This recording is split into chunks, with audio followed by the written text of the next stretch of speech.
Okay, here we go. Marcus, welcome to the show. Joff, thanks a lot, mate. Good to chat to you. Marcus, it's awesome getting you on. Obviously I'm going to let you introduce yourself a little bit in a second, but just before we get into this is the 50th show of the Coffee with Joffrey podcast. And one of the things was I was listening to yours, 4 or 5 years ago, and you must be up to what, 640, 650, something like that? Yeah, I think I just recorded yesterday, mate, 640 and 641. So it's Yeah, a so the lot. Inner Fight podcast, so that's been going on for so 50 seems so small compared to that, but it's a big milestone as well. Because I think they always say that podcasts don't normally get past like 20. Yeah, mate, I think so. And it's strange. Well, first off, congratulations, mate. And it's strange, like so many people, obviously, after baking banana bread in COVID, it was like, when the banana bread's done, I'll start a podcast.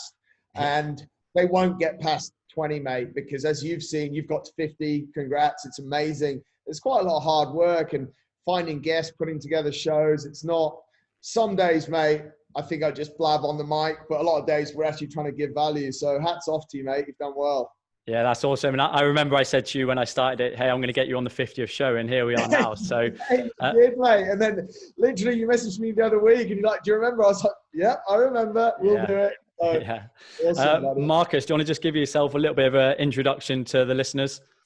Yeah, so my name is Marcus Smith. I'm a motivational speaker, entrepreneur, extreme athlete, and coach as well. I've lived here in Dubai since, well, I came first in 1983 with my parents. And so I've sort of been here on and off since. I was back in boarding school in the UK. I had a stint playing rugby down in Australia, but I've been here pretty much non-stop now since I finished playing rugby in Australia in 2004.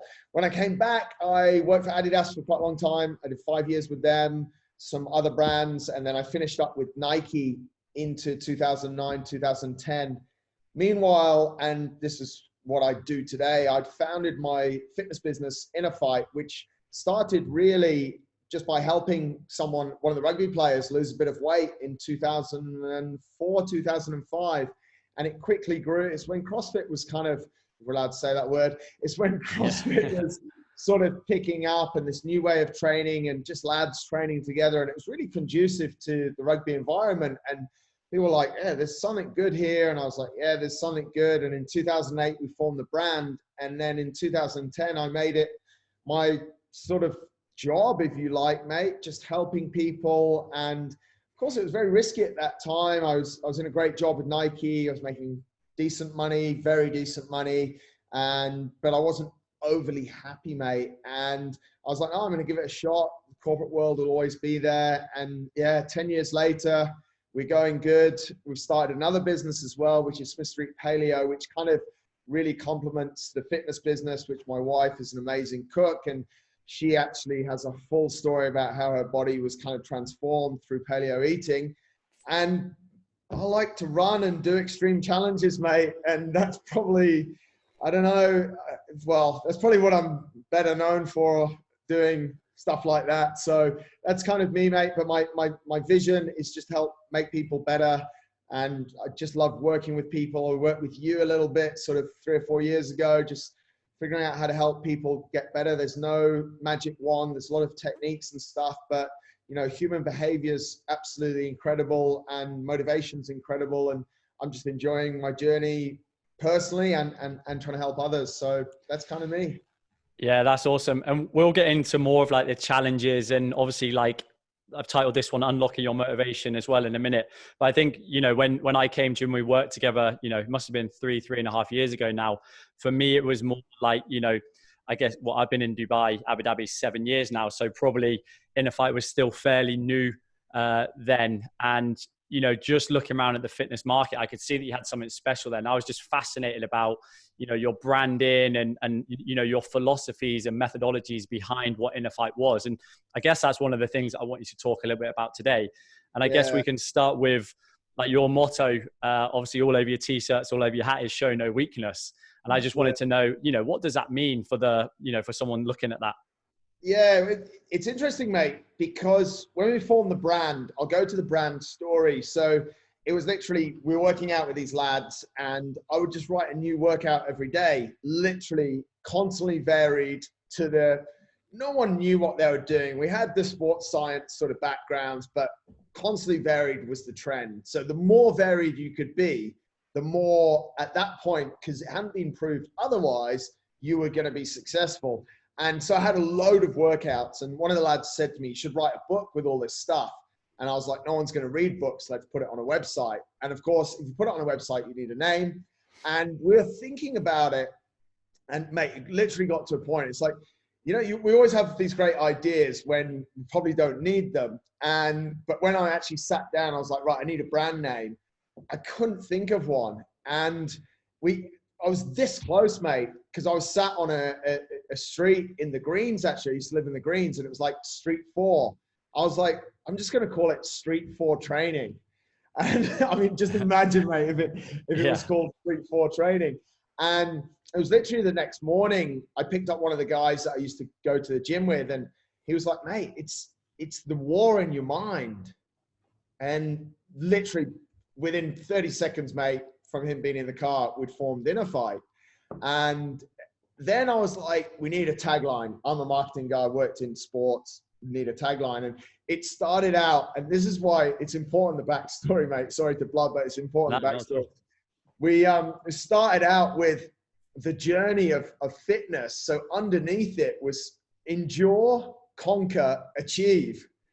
And I was like, this is amazing, because you have to go through it and then you just conquered it and then you've achieved it. And we actually ran with that, mate, for a couple of years on t-shirts and stuff. Yeah. And then I was like, oh, I just don't know if it's catchy enough. And I thought to myself, I almost took this step back from the world, mate. And I was like, what's really going on here? We're in 2008. We'd just been through we'd gone through 2008, 2009, global financial crisis. People were paying attention to health. It was not what it is today. There was no Instagram or any of that. And I was like, and this might sound bad, mate, but I was just like, shit, there's just so many pussies in this world. You know, Yeah. It sounds terrible, mate. And I don't mean that in a rude way, but I'd see people go to the gyms and they just do nothing, mate. And they just give up. And I was like, people are just weak. And I didn't let it get to me, but it got to me, mate. And I was like, nah, no weakness. Like, you're going to be successful. And that's kind of the mindset that it came through. And since then, mate, a lot of people have said, yeah, but you should be more vulnerable. And I'm like, you want to talk about vulnerability? Come and stand on the start of a 250-kilometer 5-day race where you only have 8 kilos in your backpack. Like, this is not about not being in touch with feelings. This is not, and sometimes our brand is quite tough up front, mate. We've done some great things with some great people, but it's not all about that. You know, it's really no weakness. Mate, I can say it to you. I've known you for a long time. I don't say it as casually as that on a lot of podcasts. I have to kind of make it a little bit more PC, but it just means stop being such a fucking pussy and just have a crack at life. Like, we can look at you, mate. We spoke a few years ago and you're on 50 shows. Why? Because you've had a crack at it. So that's really the story behind the brand, mate. And then, you know, when we start to train people and we start to bring that methodology over and that sort of mindset over, like, it shows, because people, you can see the penny drop. They're like, yeah, I was just being a bit soft then, wasn't I? And it's like, yeah, you were, you know. And I mean, mate, you've been in CrossFit for a long time, brutal way to train. You really push people hard in workouts. Anyone can push someone hard and people can shout and stuff, but that's the key, mate. No weakness is really understanding when you can push them and when you need to, and we hold people's hands, mate. I mean, you know us as well. I think on the outset, we're quite sort of tough, but you've seen how we operate in the gym. And, you know, we take people from 200 kilos and we take people that have been inactive and we help them. So, but no pussies, please. And please, no one get offended with that. Nah, you'll be good. The listeners won't mind that. Yeah, but what I was going to say is, once you've got someone into that environment, yes, if it on the outside, it does look a little bit intimidating. That's not always the worst thing, right? Because you know that once someone steps foot in the door, they're invested in you as a brand, as coaches, that type of stuff. Like they're in the best place that they can be, right, in terms of getting the results, because they've almost jumped over that first hurdle to get there in the first place. That's what I always say, mate. I always say to all my staff, if we can get someone through this door and into a workout, that there is no reason why we shouldn't keep them in this gym, because that is, and this is motivation for people really, mate. That's the hardest step. And our environment, our old environment, our new environment's a little bit softer because the ceilings are lower and it's not a huge warehouse. It's like 2 gyms, but getting into that environment, mate, is the key. And I've done things on purpose in the gym that make it a little bit uncomfortable, because I'm going to ask you to perform at a level that you haven't been to before, because I want to unlock these special gears in you. So there needs to be a certain level of discomfort. It doesn't mean that the toilets are dirty, and it doesn't mean that the gym's dirty. We've got one of the cleanest CrossFit gyms probably in the world, mate, to be honest. But it means that there's a certain level of discomfort, because that's where we're heading with things. And I think I'm massive on energy and environment. And, we want that environment to stick, because you go to some of these gyms these days, mate, and they just smell of weakness, because it's just so, and I'm just like, how is anyone going to push themselves here? And we could do a whole show about that, but we won't. Yeah. And do you know what? I don't follow too many Instagram accounts, and yours is one that I follow, and it's, like the motivation, it comes off your Instagram stuff as well. Like, even if I'm having a bad day, I'll look at things that you're doing, and it is motivating. But then at the same time, you have, I remember this must have been like 5 or 6 years ago. You posted on one of your stories, you were like, oh, we're rowing a marathon this morning. Why don't you do the same, or something like that, and just put it out to like some of your followers. And you probably only had about 3,000 or 4,000 followers then. I was like, do you know what? I'm going to do that. Just jumped on a rowing machine and rowed a marathon. I think I probably messaged you after to say I didn't, but there's always things like that. And that's where that kind of almost that no weakness mentality started for me as well. Like, I'd done some pretty crazy challenges and stuff before then. And obviously I've done some since then as well, but it was just like, do you know what? I can just go and do that right now. There's nothing stopping me. I think mate, I think you framed that in a really awesome way. And I think if anyone takes anything from this chat, they should take that, because the only thing stopping us is thoughts that we're having that we let incubate and then become a reason for not doing something. Whereas if you're just like, I can do that, and that really is a mindset, mate, because the first thing we hear, I'll say it to someone like, let's go for a coffee. And I'll be like, oh, let's go for a run. Oh, no, I can't. You run too fast. How do you know how fast I run?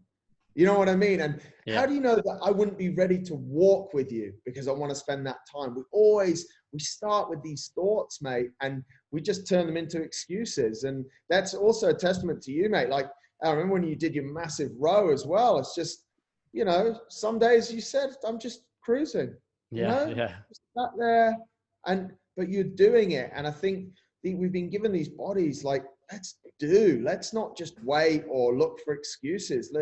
But one of the major problems, mate, is that these thoughts actually come from our subconscious, and we're programmed because we've been told over time by a number of different people that we either follow or that we hang around with that we can't do stuff. And they're only telling us that we can't do stuff because they can't do it. And we just come down into this sort of melting pot of absolute shit where you can do anything. Anyone can go run a marathon. Start. Yeah, that's awesome. What I want to, because of it, I want to get into more about, what is your motivation and how someone can potentially unlock their motivation as well. That's probably a constant battle in the fitness industry. I'm not motivated, that type of stuff, which we'll go into. But I think for those that don't follow you, they might not know some of the epic challenges that you've done. I mean, I'll list a few now, and then you can just kind of talk about those as you want. Obviously, the 30 marathons in 30 days for the Dubai Fitness Challenge, the 24 hours of running that you did last year at the track just up the road in Sport City. Just decided to run around that track for 24 hours, which was epic. You know, the ultra endurance runs that you do. You did one, I think, at the end of last year. Yeah. Marathon des Sables. You know, do you want to just go over some of those things?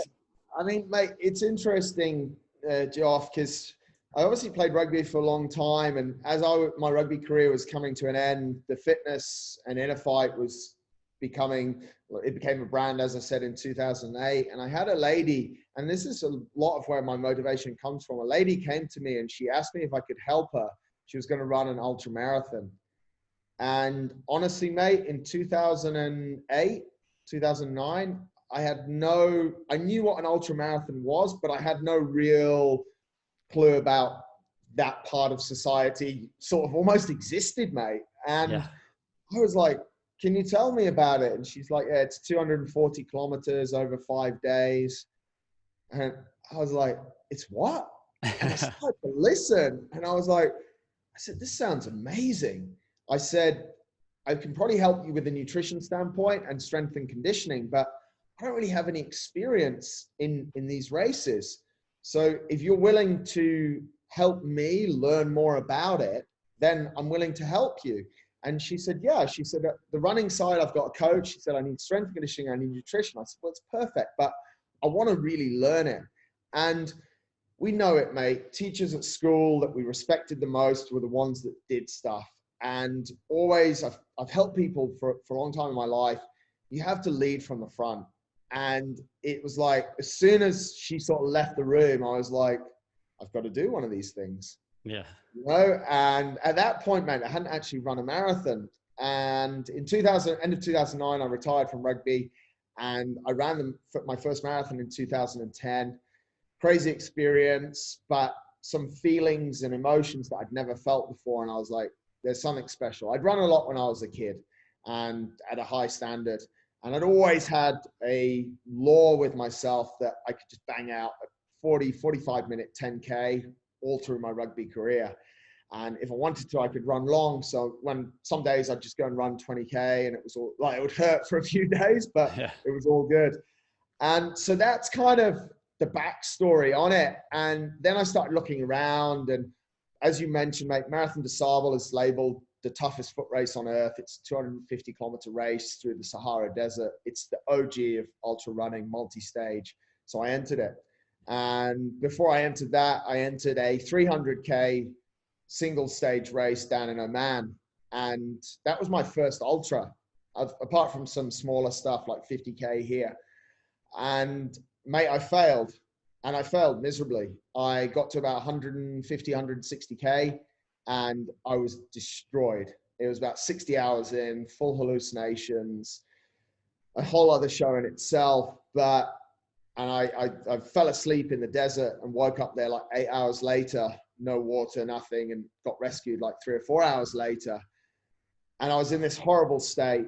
But as I was being rescued out of this desert, there was something, I don't know if it was an angel on my shoulder or if it was the devil himself, was like, this is the beginning.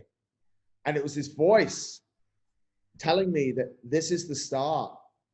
And I was looking, mate, and I've still got the video. As I was cruising out, I took a GoPro video, and this desert was just so brutal, and the sun, and I was looking, my eyes were burning, but something inside me wanted to go back straight away.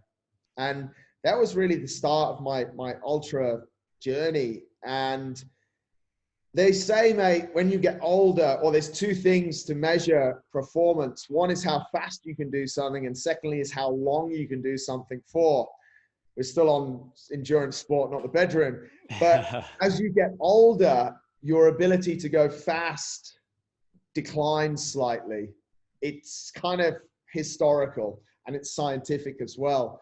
But your ability to go longer seems to improve. And I did a lot of research in ultra, and I was like, I'm going to go long. And so I continued to go long, mate. And I'd just pick things off different events. People would send me stuff, and 100K row I did. And then I'd just do these ultras, different ultras, multi-stage, single stage. And I was like, it's amazing because you learn so much. And, you know, actually the marathons just came out of nowhere, and everyone's like, where do you get these ideas from? They literally come from nowhere. I'll read a book or someone will flip me something. I'll be like, that's a good idea. And I've got a really simple decision-making process, mate. If it feels good in my gut, I'm going to do it. And I'm not going to mess around. I'm going to say yes or I'm going to say no. Same, you hit me up for the podcast. I think I would reply within a few hours, simply yes or simply no, you know, and because it feels right to do it or it doesn't feel right to do it. So I get sent a lot of challenges. A lot of them I'll just go, nah, it doesn't seem interesting. And then I read this book by Dean Karnazes, 50 marathons, 50 states in 50 days. And I was like, I can do something like that in Dubai.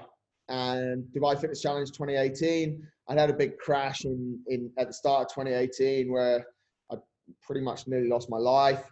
And I was like, this is just an epic end to the year. And mate, yeah, that was kind of it. And they're just amazing, mate. I think human potential is something incredible. And that's one of my biggest, you asked sort of a little bit about my motivation behind these things. And there's two parts to human potential. There's me exploring my human potential, but then there's other people that might hear my story through kind people like you that are putting me on your podcast or different articles that people are kind enough to write about me.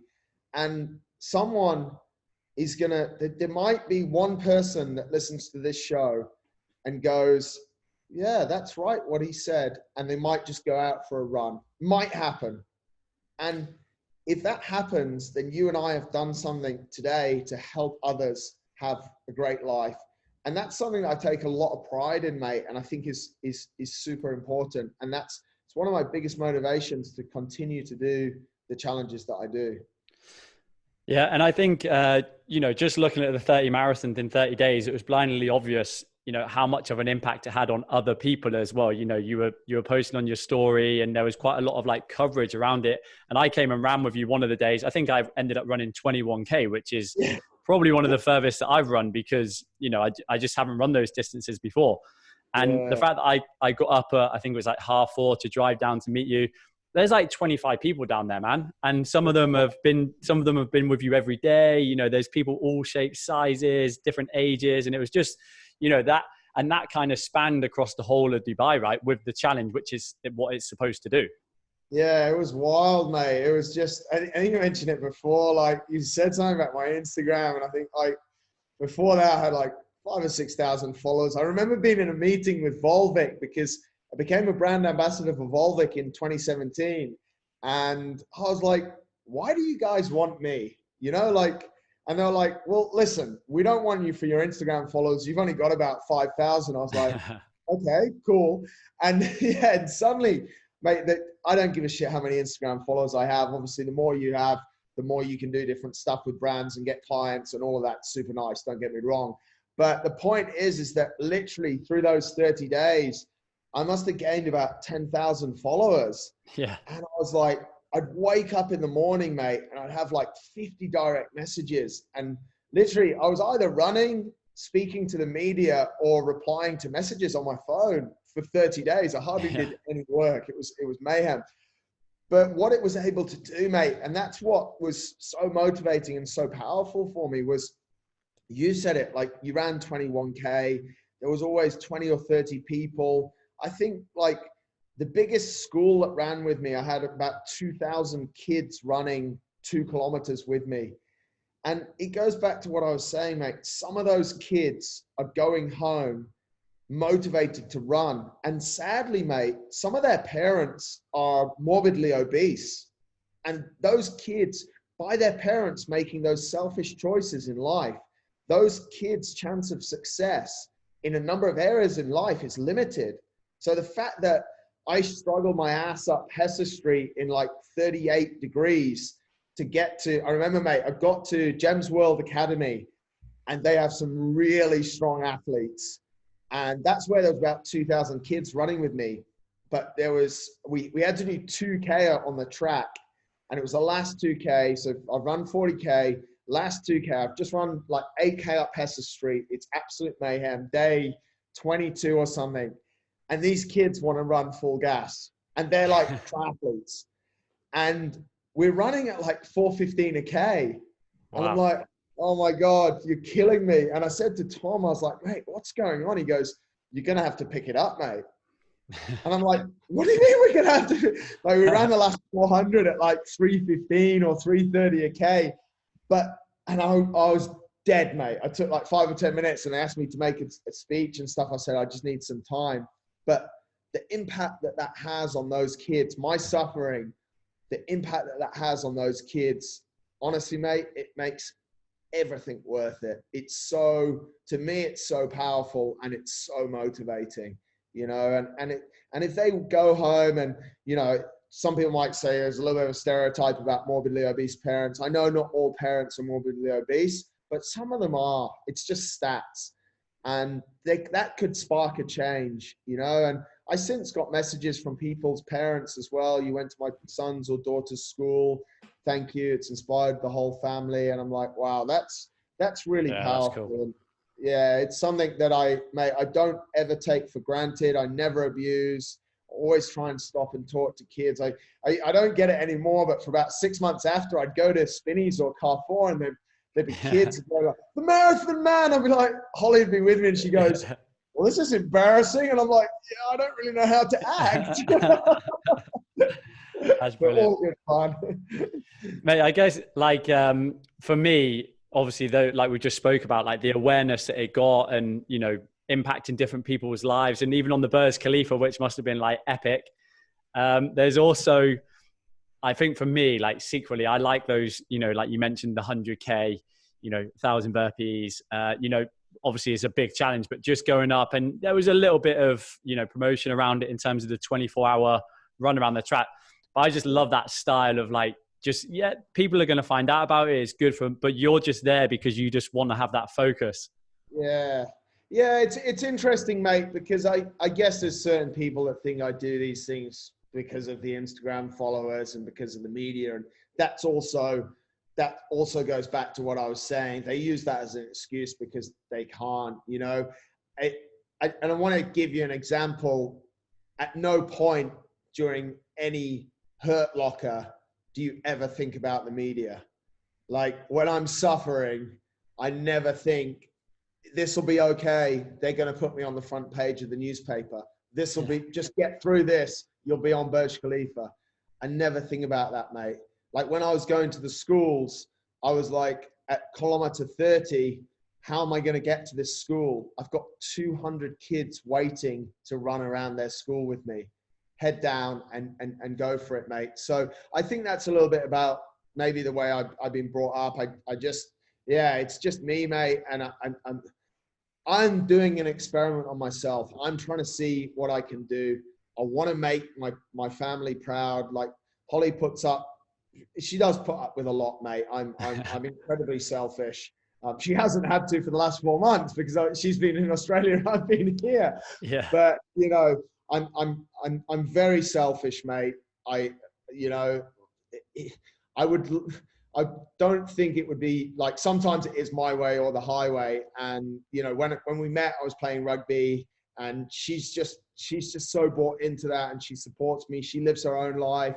It's amazing. She's such a great support network. But, you know, we've had to sacrifice on certain things that I know she probably wanted to go to, mate, so that I could go to bed, so I could wake up to train. And a lot of it, when I am a bit messed up, I think about like her, and I think about my parents and the schooling that they gave me and the education like that they gave me, not that they sent me to, you know, how they taught me in the environment. And I'm like, these guys have given me so much. It would be so selfish for me not to try and make them proud. And really, mate, that's just, it drives me every single day. Like I'll wake up at 4 a.m. I'll kiss Holly goodbye, you know, and my heart hurts because I'm leaving her, and I know she doesn't want to wake up and I'm not there, but I've got this thing to do in life, and I've got to crack on and do it. And her support, mate, is just, I don't know if I could do it. Like the day that she got the call that I'd had a crash on my bike and I'm in ICU, like far out. I don't know, mate. It's a tough one, I think. And she's incredible. Yeah. Like it's one of those things that I hear all too often when I'm speaking to people on the podcast and just daily stuff that doesn't even get, when people are at the start of their fitness journey, they don't even consider these things. Like there does have to be an element of selfishness. And I'm not talking about going and running 30 marathons in 30 days and some of the stuff that you do, but even just getting into better shape. You know, people that I've had on the podcast before talk about when they got into the best shape ever. You know, everyone talks about macros and, you know, training stars and this type of the other. How about just going to bed at 8 o'clock in the evening and not having a glass of wine with your wife? And, you know, all those little things count, right? And they're often the hardest ones. That's the biggest thing, mate. The low-lying fruit, or what's marketed to us is, you know, go low fat, go macros based, go vegan, go this, go that. And I'm not against any of that stuff, mate. I'm all for it. Like if it works, do it. But what is the flipping point in managing your macros down to a T and then not sacrificing in other areas, such as your social life? You've mentioned a few, mate, having a glass of wine, being in bed on time, not being a pussy in training. Like, it's almost like we're going for the low-lying fruit, or what we've been marketed and what we think is going to be the cure. And it sounds cliched, mate, but health is completely holistic. It's 360. Like, you've got to get everything tuned in. Otherwise, it won't work. And people are just not ready to make the sacrifices. And I think there's a misalignment, mate, with a lot of people, with people's partners.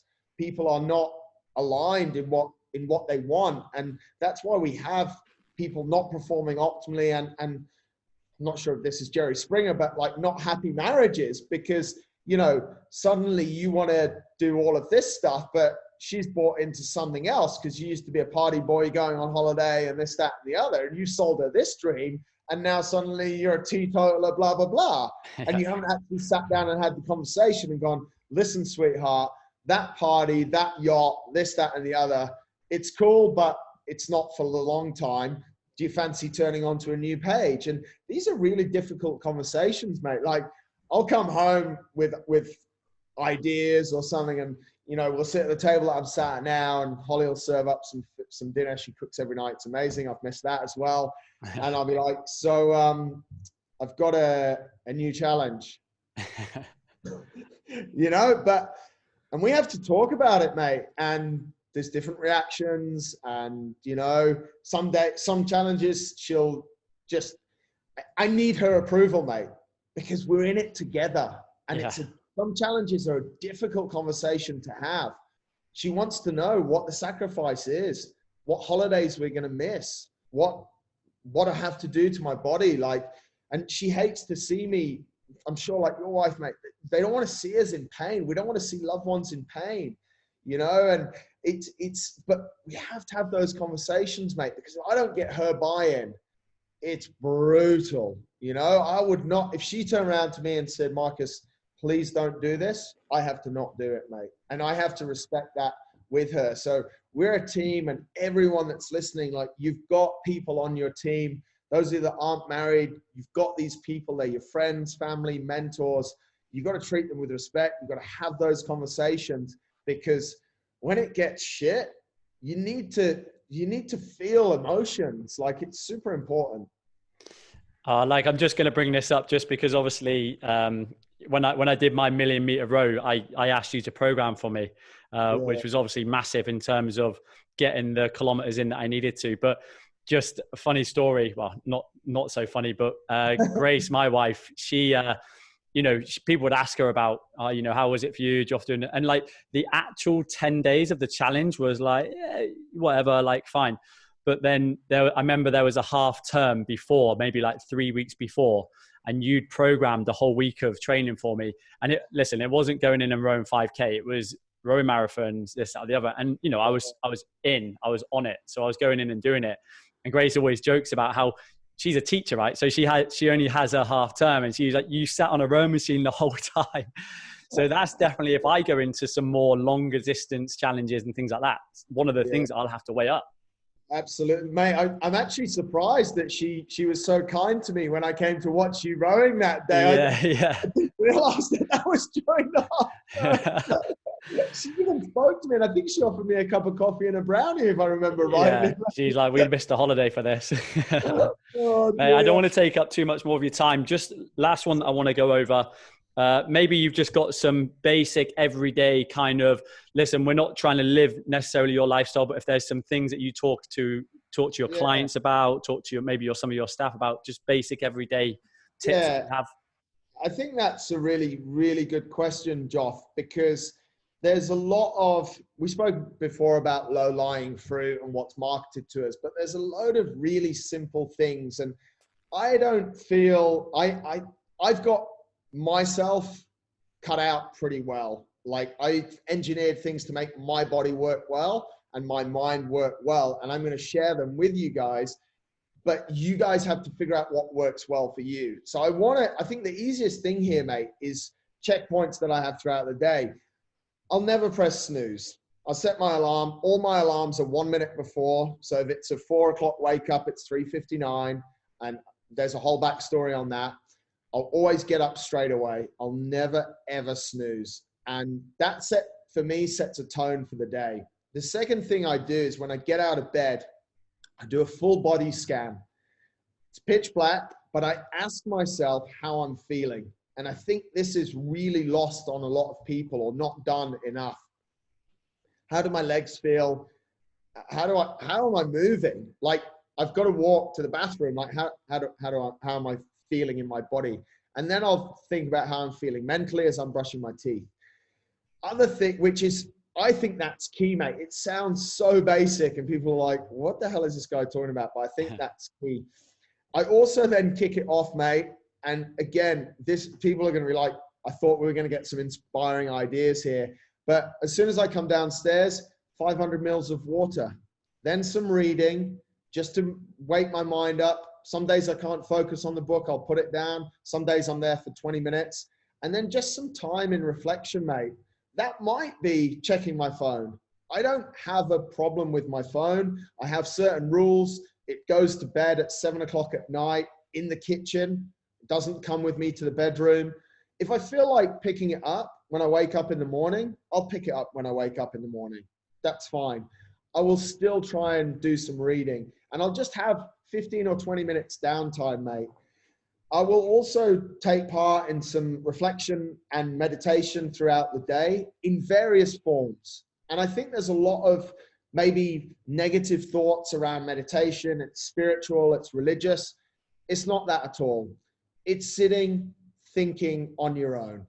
That's what meditation is for me. It's just thinking, emptying your thoughts, letting thoughts come, letting thoughts go, focusing on your breathing, and just being really, really present.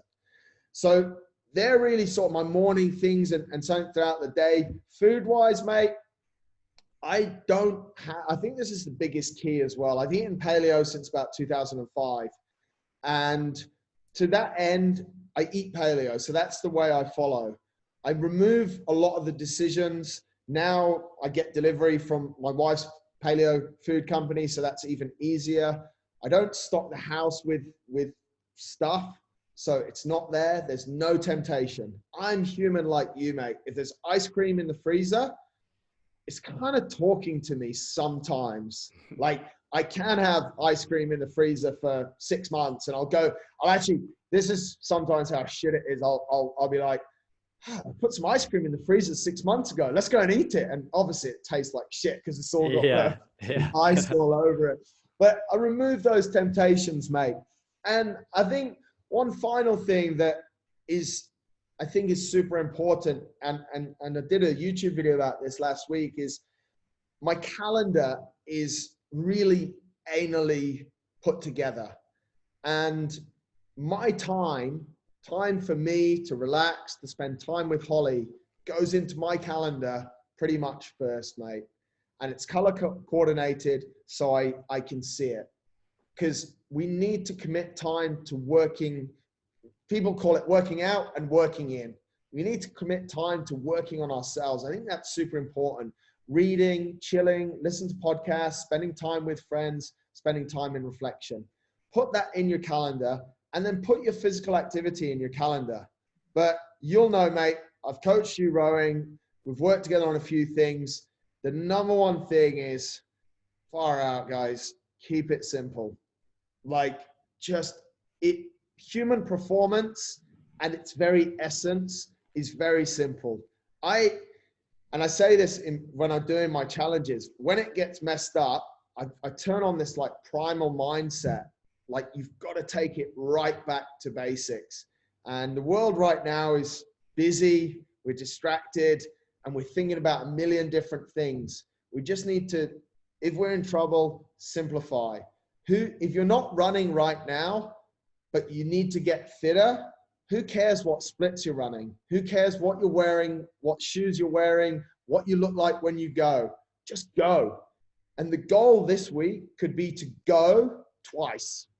And I know you've done great work with the stuff that you're doing, mate. And I remember when you were at Sam's, just getting people there at 5 a.m. That's the trick. How many air squats? No one gives a rat's. Like, yeah. That's secondary, mate. It's really not interesting, but just keep it simple. So that's kind of what I do every day. And then, mate, to wrap it off, I obviously go to bed early, mate. I figured out that I'm not productive between like 8 p.m. and 11 p.m. Like, you know, I know people like to unwind and watch TV and stuff, but I was in boarding school. I was never privy to a television, so I don't have that addiction or whatever you want to call it. So I'm always in bed nice and early, mate, and therefore I sleep 8 hours. And as I say, it's not a life for everyone. It means I miss out on a lot of things. I never go out and hang out with friends in the week at all, and I haven't for 15 years, mate. I'll never go out for a beer in the week, but you know, Holly and I will go out on a weekend, and you know, we'll have a nice meal, a couple of beers and a glass of wine, and just enjoy being present and together. And I think, you know, creating those moments is super important, mate, especially with people we've obviously found we're really good mates, and, you know, so we really invest a lot of time in that relationship as well. And it makes me super happy. Yeah, that's awesome. And I think like that's a great one to wrap it up on, because it's clear that you're aligned with what your goals are, what you're trying to achieve. And I think that came across in the message that you've just given, some of the tips and stuff that people might be able to go, yeah, I might try that. That might work for me, for my lifestyle, that type of stuff as well. Yeah, mate, that's one thing, mate. If I could say that is, please, please, please don't try and copy what I just said to a T, because it works for me. And I've engineered it and altered it and put the, you know, Tetrised it over years and years. Try one or two things. If they're good, then add some other. And it's the biggest mistake people make. They try and make all of these changes at once, and then they're trying to figure out why it's not really working. So just keep it simple. Take one or two things. Hopefully they work. If they don't, stop them, and then maybe try something else. Mate, I mentioned this in when I said I was going to ask you a few questions, and this is the last one, I promise. And it was, you've mentioned this before about not rolling on the floor after a workout. I know that's something that you promote in a fight, and it's just something that whenever I work out, like, to be honest, now, because I'm not necessarily in that competitive environment, I finish a workout and I just want to like lie on the floor in a pool of my own sweat. And I always think about what you said. This is from like years ago that I read it, and I was like, man, it's just, and I guess it builds into showing no weakness, right? Yeah, I mean, mate, honestly, Joff, when CrossFit first started, it was like back in 2004, 2005, you were just like, it was like part of the workout, rolling around on the floor. And I'm like, you're not even tired. Yeah. Why are you doing that? You know, and it's actually bad, mate, because you said that. I think I posted a picture about a week ago, a throwback with me and Ben Davies. We'd done an open workout together. We were racing head to head. And mate, I was so messed up that we were both just lying on the floor.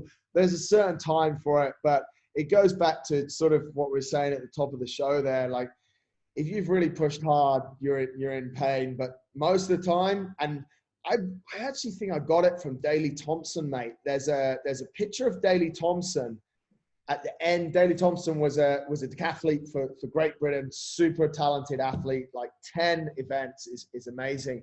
And all his competition are lying on the floor. And I saw this when I was a kid, because he was good when I was sort of growing up. I used to watch athletics with my dad, and I was like, that's a winner right there. Yeah. So yeah, mate. Listen, guys, if you're just about to pass out, lie down. But seriously, if you've just done a few double unders or just been for a quick run, just suck it up and be the strongest person, because life's a bit of a war, and we need to win, and dropping on the floor is not for winners. I love how powerful podcasts are. If people are still listening to this, someone will probably mention to me, or I'll be training with someone, they'll be like, "Hey, Joff, I'm not lying down." You're out, mate. That's awesome, man. Marcus, let's wrap it up there. Do you want to just let them know where they can find you? Easiest thing is over on my Instagram. I'm super active. I reply to everyone, and my Instagram handle is MJD_Smith. So shoot me a message, ask me questions. I'll help as much as I can, guys. Yeah, cool. I'll tag that in the show notes. But Marcus, thanks again, mate. Legend, Joff. Thank you. Well done, mate. And thanks for having me on. I appreciate it.